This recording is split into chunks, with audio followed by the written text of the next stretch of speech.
Heat से related topic से specific heat at constant pressure and specific heat at constant volume.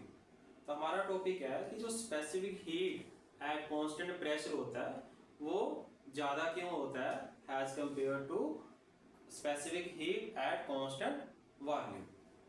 तो इसका derivation, इसको समझने के लिए पहले हमें थर्मोडायनेमिक्स का फर्स्ट लॉ पता होना चाहिए, उसके अकॉर्डिंग हम बात करते हैं। तो हम बात करते हैं फर्स्ट लॉ की। First law of thermodynamics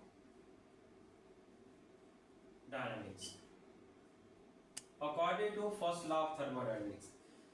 first law of thermodynamics ने क्या बताया था, अगर आपके पास कोई सिस्टम है, उस सिस्टम को अगर आप हीट सप्लाई करते हो तो वो सिस्टम क्या करेगा, उस हीट का थोड़ा सा पोर्शन यूटिलाइज करेगा इंटरनल एनर्जी इंक्रीज करने में, और थोड़ा सा पोर्शन उसका वो यूटिलाइज करेगा एक्सटर्नल वर्क डन में।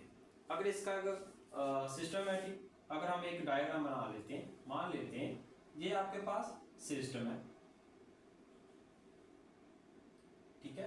अगर इसको मैं स्मॉल हीट डी क्यू, अगर हम इस सिस्टम को सप्लाई करेंगे डी क्यू स्मॉल हीट, तो इस सिस्टम का कुछ ना कुछ टेम्परेचर इंक्रीज होगा।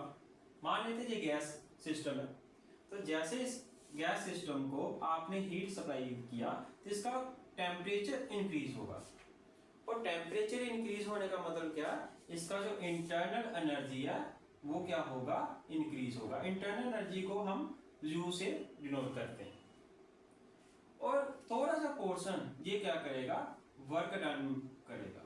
थोड़ा सा पोर्शन हीट का जो आप सप्लाई कर रहे हो वो किस में यूटिलाइज होगा, वर्क डन में।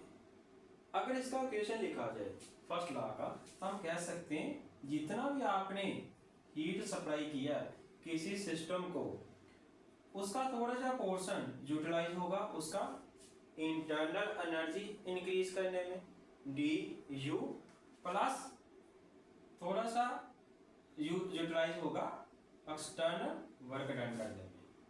ये हमें इक्वेशन दिया था फर्स्ट लॉ में, फर्स्ट लॉ थर्मोडायनेमिक्स में के अकॉर्डिंग जितना आप हीट सप्लाई करोगे वो सिस्टम का थोड़ा सा इंटरनल एनर्जी इंक्रीज करेगा, प्लस वो सिस्टम कुछ ना कुछ आपको वर्क डन करके देगा। ये हमें बताया था फर्स्ट लॉ ऑफ थर्मोडायनेमिक्स ने। अब यही इक्वेशन हम अप्लाई करेंगे Cp और Cv पर। पहले बात करते हैं हम Cv पर।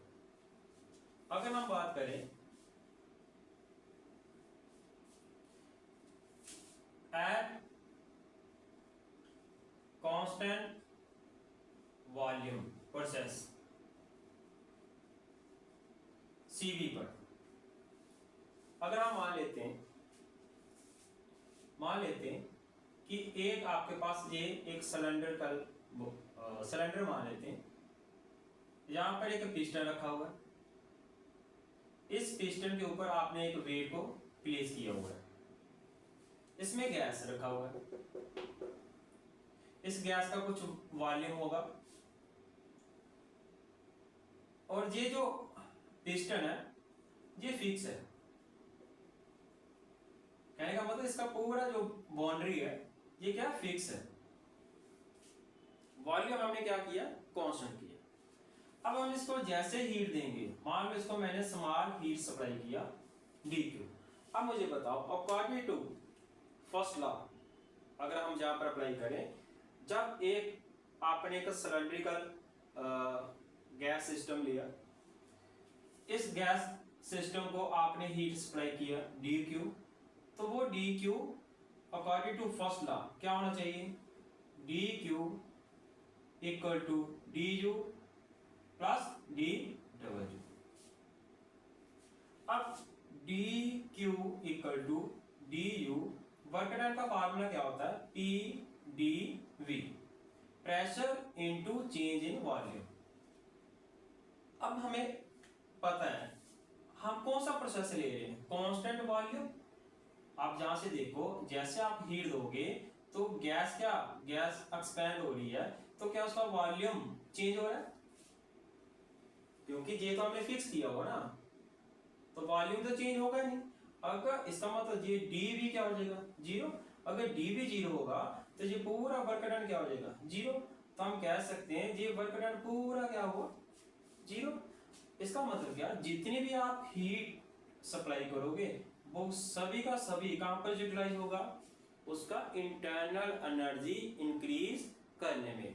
या हम ऐसा कह सकते हैं, जितना भी आप heat supply eight constant volume पर इस सिस्टम को दोगे, वो पूरा का पूरा हीट इस सिस्टम का क्या इंक्रीज करेगा?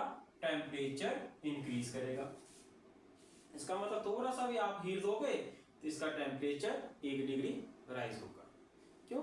जहां पर टोटल का टोटल हीट कहां पर यूटिलाइज हो रहा है? उसका इंटरनल एनर्जी इंक्रीज करने में, जहां उसका टेम्परेचर इंक्रीज करने में। तो फर्स्ट ये बना आपका, ये कब बना? एट कांस्टेंट वॉल्यूम पर। तो हम इसको ऐसे भी लिख सकते हैं, डी क्यू किस पर सप्लाई कर रहे हो? कांस्टेंट वॉल्यूम पर। तो हम इसको ऐसे भी लिख सकते हैं, n C V delta T equal to D U. तो ये फर्स्ट आपका आया रिजल्ट जब आपने कांस्टेंट वॉल्यूम पर थर्मोडायनेमिक्स का फर्स्ट लॉ अप्लाई किया। अब हम बात करते हैं सीपी पर।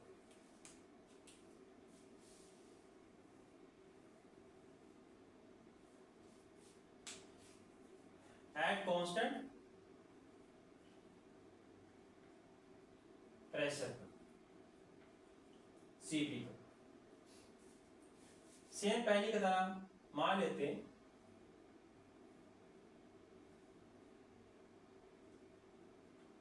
ये एक सिलेंडर है जिसमें गैस है, जहां से आपने डी क्यू इसको हीट सप्लाई करेंगे।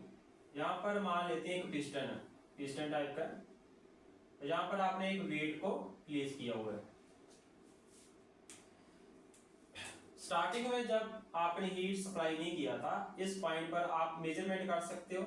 प्रेशर कांस्टेंट रहेगा, प्रेशर T1 V1 होगा इस इनिशियल स्टेट पर। जैसे आपने इसको हीट सप्लाई किया तो ये क्या करेगा? एक्सपैंड होने का ट्राई करेगा गैस। तो ये जो जैसे गैस एक्सपैंड होगा तो ये क्या करेगा? पिस्टन को लिफ्ट करेगा। तो मान लेते हैं आफ्टर कुछ टाइम के बाद पिस्टन आपका यहां पर आ गया, ये मान लेते हैं सेकंड पोजीशन है। तो आपका वेट फर्स्ट पोजीशन से कहां पर पहुंचा? Second position. इसका मतलब यहां पर कुछ वर्क डन किया, किसने किया? इस गैस ने किया। तो इस पॉइंट पर सेकंड पोजीशन पर प्रेशर तो मेरा कांस्टेंट रहेगा, लेकिन टेम्परेचर का वैल्यू T2 हो सकता है और वॉल्यूम कितना हुआ? V2। इसका मतलब V1 से V2 आपका वॉल्यूम क्या हो रहा है? चेंज। इसका मतलब यहाँ पर क्या होगा? डेल्टा V भी आएगा। अब यहाँ पर हम first law of thermodynamics apply करते हैं। सेम ऐसे ही, according to first law dq equal to du plus dw। dq equal to du। अब देखो वर्क डन का फार्मूला हमें क्या पता है? P dv। अब मुझे ये बताओ, जहां पर चेंज ये वर्क डन जीरो हो सकता है? जहां पर अगर वर्क डन, अब ये कैसे आया इसको फाइंड आउट करना। तो सुनो, ये डिस्टेंस ये मान लेते हैं इसने स्मॉल डिस्प्लेसमेंट कवर किया dx, और ये जो पिस्टन या सिलेंडर इसका कुछ ना कुछ एरिया भी होगा, उसको मैंने मान लिया a। वर्क डन का फार्मूला क्या होता है? F into dx।